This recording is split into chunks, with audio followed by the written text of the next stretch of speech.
Welcome, ladies and gentlemen. It is Smiles here, and we are back once again with another chapter for Midnight for Charlie Bowen by Jenny Nimmo. And just before I start the chapter here, I just want to let you guys know that when I'm finished this, I am going to start Magnus Chase and the Gods of Asgard. Super excited about that because I was finally able to get a copy, and I was able to get a copy for real cheap. So I'm hyped for that. So after this, I'll be reading Magnus Chase and Percy Jackson. And the minute I finish Percy Jackson is the minute we dive right into the second book of Charlie Bone. And here we go. Let's dive in. A ringing, chanting, shining night. It was a real joy to get up on Sunday morning knowing that Grandma Bone would still be asleep. Charlie leapt out of bed and went down to eat a huge breakfast with Macy and his mother. "I expect you've had a lot of nasty breakfasts lately, haven't you, Charlie dear?" said Macy. "5," said Charlie. He told them he was going to be spending some time with Benjamin, and to make up for it, he would wash up his breakfast things. His mother would hear none of it. "You go and have a good time while you can," she said cheerfully, waving him away. Benjamin looked worried when he let Charlie in. "I've had a letter from my parents," he said. "I thought they lived here," said Charlie. "So did I, but they must have left early this morning. I sort of remember Mom coming in to give me a kiss when it was still quite dark. When I woke up, I found the letter on my pillow." Benjamin led Charlie into the kitchen where Runner Bean was finishing off his cornflakes. "Can I read it?" asked Charlie. Benjamin handed him the letter. It had obviously been written in haste because the writing rushed across the page in big looping scrawls. It said, "Our dear Benjamin, as you know, we are private detectives. Just lately, we have both been working on the same case. The case of the missing window cleaner. It has taken up all our time and quite exhausted us. And we are so sorry, dear Benjamin, that we have had to leave you all on your own so often. We will make up for it when we come home. This brings us to the reason for our letter. The strange case of the missing window cleaner has just taken an exciting turn. We have received information that he may be trapped in a cave in Scotland, so we are going up there right now, before he disappears again. Take care of yourself, dear Benjamin. Lots of love, Mom and Dad. P.S. A nice lady from Social Services is coming to look after you until we get back." "I don't like the bit about the nice lady," said Charlie, when he had finished the letter. "People have different ideas about nice. As long as she's kind to Runner, I don't mind," said Benjamin. The two boys decided to go to Ingledew's immediately. Benjamin had taken the precaution of copying the tape twice, in case Manfred turned up to search them or something equally horrible. He had also pushed a large suitcase into the cellar and dropped a rug over it, so that anyone searching for Dr. Tully's case would be temporarily fooled. "You have been busy," said Charlie admiringly. With Runner Bean leading the way, they set off for the bookshop. Being Sunday, they found it closed, of course, but after several knocks and a few shouts, Miss Ingledew opened the door. She was wearing a long green dressing gown and looked a bit down in the dumps. "What do you want?" she asked. "It's Sunday morning, for goodness sake." "I'm sorry, Miss Ingledew," said Charlie. He told her about the tape they'd found in the metal dog. "It's meant for you," he said, "so we brought it round.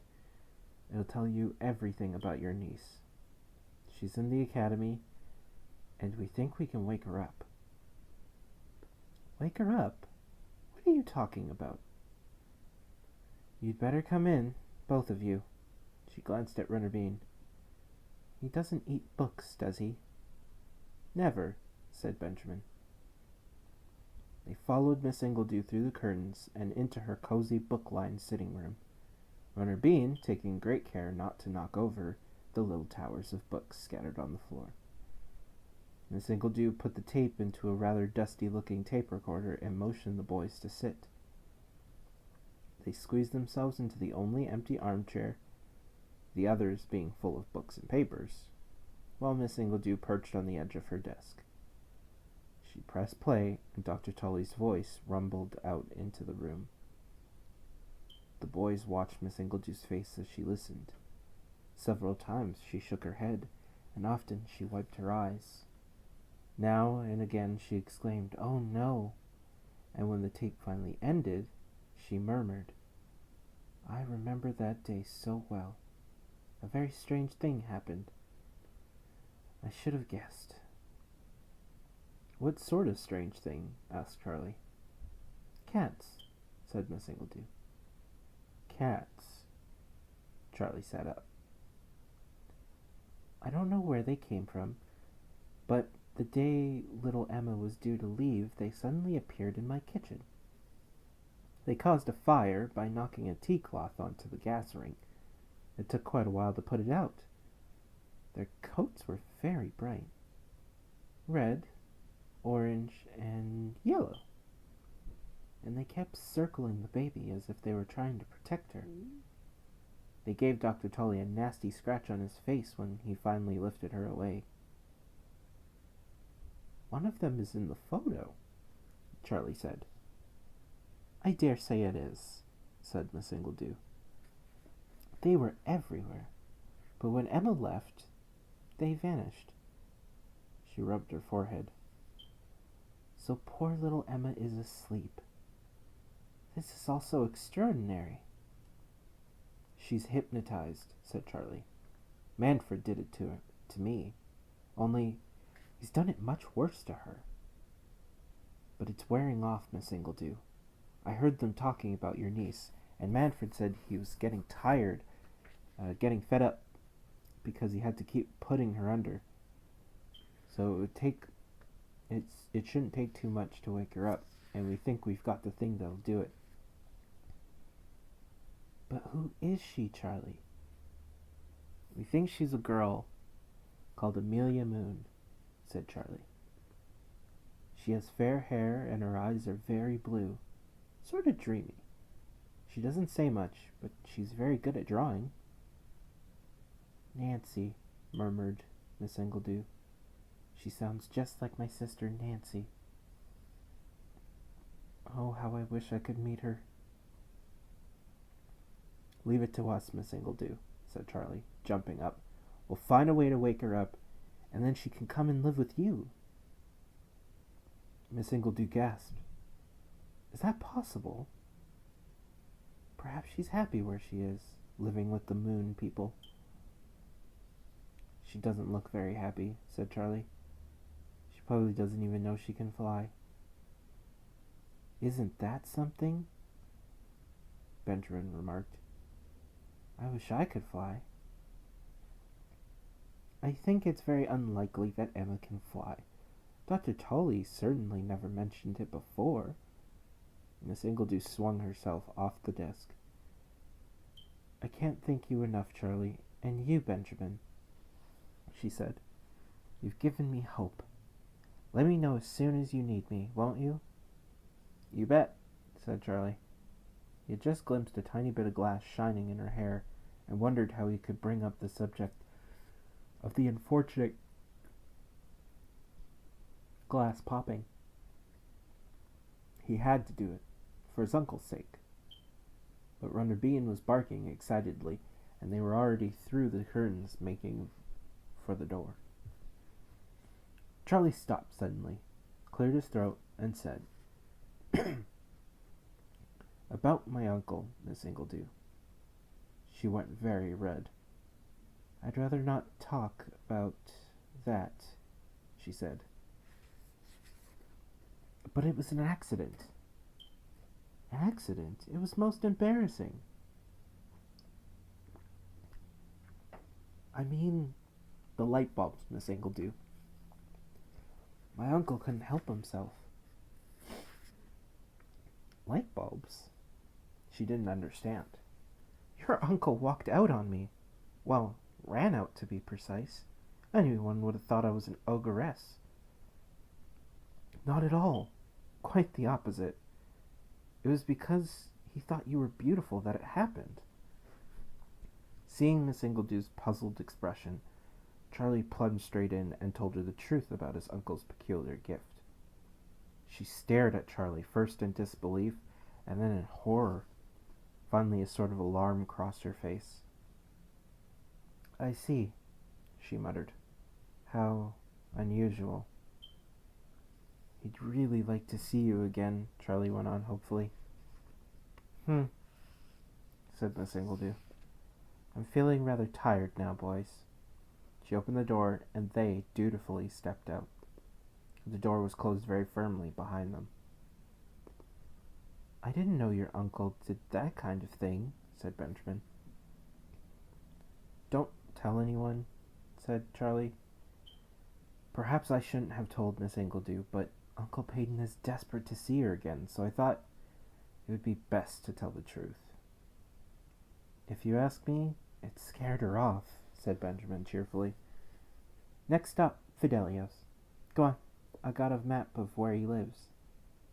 Benjamin and Runner raced ahead while Charlie jogged along behind, feeling bad about Miss Ingledew and his uncle. It seemed that he had made the situation even worse. Fidelios' house was quite a sight, or to be more precise, a sound. It was large and luckily detached old house sitting in the middle of a cobbled square. The only garden to speak of was a wispy bit of grass that surrounded the house inside a low brick wall. As Benjamin and Charlie approached, the noise coming from the inside of the house was so great that they saw the oak beams supporting the porch tremble, and 2 slates slid down the roof and smashed on the brick path. The noise was made up of many instruments. Violins, cellos, a flute, a harp, and a piano could be heard. A brass plaque on the door told them that the place was called Gun House. Many guns, they thought, as a drum roll echoed out of a lower window. Charlie wondered how many people inside were going to hear the doorbell. He soon found out. When he pressed the bell, a loud recorded voice boomed, "Door! Door! Door!" The 2 boys jumped backwards, and Runner Bean gave a low howl of fright. Seconds later, Fidelio opened the door, and Charlie and Benjamin found themselves stepping into a sort of hive of music. Children rushed up and down the stairs, in and out of rooms, carrying sheets of music and a variety of instruments. Are they all your family? Charlie asked in amazement. Most of them, said Fidelio. There are 10 of us, including Mom and Dad, but some of our musical friends have come round. My oldest brother Felix is starting a rock band. A large bearded man crossed the landing at the top of the stairs, and Fidelio called out, This is Benjamin, and this is Charlie, Dad. Mr. Gunn beamed down at them and sang out, Benjamin and Charlie, eating barley, welcome both of you, however early. He gave a booming laugh and disappeared into a room that was full of violin sounds. Sorry about that, said Fidelio. Dad likes to turn everything into a song. I put the case in a room at the top of the house. Come on. He led his friends and a quaking Runner Bean up the stairs, past doors that shook with sound. The rock band room caused Runner Bean to whine so pitifully Benjamin had to cover the dog's ears with his hands. Whenever they passed a child with the same bright hair and freckles as Fidelio, he would say, This is Benjamin, and this is Charlie, and the 2 boys would be welcomed with beaming smiles and a hi, or hello, or sometimes, How you doing, mate? At least they reached a door at the very top of the house, and Fidelio showed them into a room full to bursting with music cases of various sizes. Our instrument cemetery, said Fidelio. It's where we keep everything that's broken and might one day be mended. He pulled the long xylophone case into the light, snapped it open, and lifted out Dr. Tully's metal case. Shall we open it? He asked, setting the case on the floor. Suddenly, Charlie wasn't sure. He couldn't wait to find out what was in the case, and yet he was a little afraid. Uncle Peyton had suggested he should be there to help if something went wrong. But what could go wrong in such a friendly, noisy house? No one would hear the sounds that Dr. Tully had arranged, but if they did, they would think nothing of it. Okay, said Charlie. You do it, said Charlie. You do it, Charlie, said Benjamin. Charlie stepped forward and knelt beside the case. He could see the letters quite clearly now. Tully 12 bells. He touched the first T gently but firmly. Next came the O, and now Charlie found that he could hardly stop himself. It was easy, really. One by one, he pressed the letters, and as he came to the last one, an S, a light tap came from the inside of the lid. Charlie quickly stood up and took a few paces away. With a loud crack, the lid swung back and a figure began to rise out of the case. It was certainly not what Charlie had expected. He had imagined Dr. Tully's ancestor to be an old man dressed in velvet. The figure that rose out of the case was a knight. Its arms and legs were encased in shining chainmail, and on its head wore a flat-topped hood, also of chainmail. There was a small aperture for the face, but only the eyes and nose could be seen. It was eerie. Awesome sight. This tall, shining figure rising up like a fast-growing flower. Most awesome of all was the gleaming sword held in the knight's right hand. When the figure had achieved its full height, it suddenly raised the sword, and the 3 boys and a dog jumped back with yelps, screams, and furious barks. And then they were silent, for somewhere inside the knight, a bell began to ring. 1, 2, 3, on it went. And while the bell rang out, a chorus of deep male voices chanted an ancient-sounding hymn. It's Latin, whispered Fidelio. I've heard them practicing in the cathedral. All at once, Charlie understood what Dr. Tully had done. He had used the sounds that swam around little Emma Tully just at the moment when she was hypnotized, or spellbound. Dr. Tully believed these sounds would wake his daughter, and even if she couldn't remember who she was, she would at least be aware that something had happened to her. The bell inside the shining knight tolled for the 12th time. The knight lowered his sword and began to sink back into the case. It was strange to watch how he dropped and dwindled, bending his head and subsiding until he lay in his silk-lined bed, no bigger now than the length of his gleaming sword. Wow, gasped Benjamin. Amazing, said Fidelio. I wonder if it really will wake Amelia up, murmured Charlie. Fidelio was still shaking his head in disbelief. How did he do it? He muttered. What's it made of? The face looks real, said Benjamin. The eyes are so shiny. Glass, said Charlie, and the rest is just a sort of poly-something. He thought of all the strange metal shapes in Dr. Blor's workshop. I reckon Dr. Tully had been fooling the Blors for years, sending them robots and metal figures and dressed-up skeletons, pretending they held the secret to waking Amelia up. Just to keep them off his back, but They got him in the end. They got him, but not Tolly 12 Bells, said Benjamin. Charlie closed the case.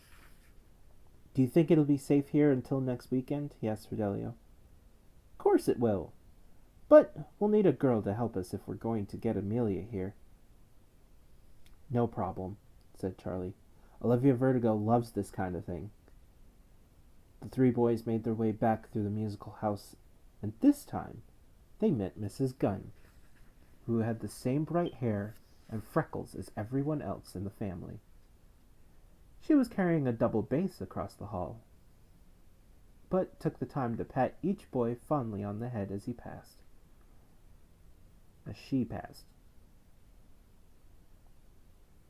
When they left Gunn House, Benjamin and Charlie headed for number 9, where Macy had promised a big lunch would be waiting for them. Soon Charlie and Benjamin were tucking into a roast chicken, potatoes, parsnips, and several other more unusual vegetables from Mrs. Bone's green grocer. There were 3 choices of pudding, and the boys had all 3: ice cream, trifle, and mango crumble. Uncle Peyton called down that he wasn't at all hungry, so Runner Bean had his portion. Macy wondered about keeping some food for Grandma Bone. It was most unlike her to stay in bed so long, she remarked. Charlie smiled to himself. Why don't you give what's left to Runner Bean? He said. I'm sure he's hungrier than Grandma Bone. Good idea, said Macy, and Runner Bean happily polished off his second lunch. Benjamin stayed for tea as well. That's when Grandma Bone woke up. She came staggering downstairs in a gray dressing gown. What's going on? She barked. It's 4 o'clock. Why didn't someone wake me? You were tired, Griselda, said Macy. We didn't like to wake you. Tired? Tired? I'm never tired, said Grandma Bone. Benjamin and Charlie escaped into the garden, where they played all Runner Bean's favorite games. For a while it seemed just like every other weekend, as if nothing had changed since they first met when they were both 5 years old. Runner Bean had seemed a lot bigger then, but of course things had changed. Tomorrow Charlie had to go back to Bloor's Academy, and tonight a complete stranger was coming to look after Benjamin. Do you want me to come with you? Charlie asked when his friend decided he'd better go home. Benjamin shook his head. It'll be okay, he said. I've got Runner. Look, if anything happens while I'm away, if you need help, go to my Uncle Peyton. He's not like the other U-beams. He's on my side. Okay, said Benjamin. As Charlie watched Benjamin and Runner Bean cross the road, he had a nasty feeling in the pit of his stomach. Something was wrong, but he couldn't say what it was. Benjamin climbed the steps, put his key in the lock, and went into number 12. Charlie stared at the closed door and wished he had gone with his friend. And then he put Benjamin out of his mind because there was something he had to tell his mother. He found her in the tiny bedroom at the back of the house. She had obviously gone there to escape Grandma Bone's ranting. She patted the bed, and Charlie bounced up and sat among the pile of clothes that she had been mending. He waited until his mother was sitting in her favorite armchair, one of the few things she'd managed to save from their old house. And then he told her about Dr. Tully's strange message. Mrs. Bone's expression of amazement turned to sadness as Charlie recounted the story of Emma Tully. He wished he could make her smile by telling her that his father was still alive, but he had no proof yet. Sometimes he thought of the spell that had captured his father, had reached out and caught his mother as well. She was so quiet and remote. One day he would find Lyle and rescue him. But there was Emma Tolley to rescue. And that was something Charlie could do. Next week, he would make sure Manfred found no excuse to give him detention. He would keep his head down like Uncle Peyton, and on Saturday, they would find a way to get Amelia Moon to Gun House. As he slipped out of his mother's room, she looked up and said, "Take care, Charlie. Don't do anything dangerous." Charlie grinned and shook his head, but he made no promises. Oh my god. I'm holding that in! Okay. Well, here we are. That was the end of this chapter. Oh. We're getting closer and closer. 6 chapters now. Anyway, thank you for listening. As always, please like, subscribe, comment. Let me know what your thoughts are, what you think's going to happen. And, of course, you can always follow me for more information on Twitter at LateBeginningsSM. Thank you very much. I do hope you enjoyed this, and until next time, I'll catch you later.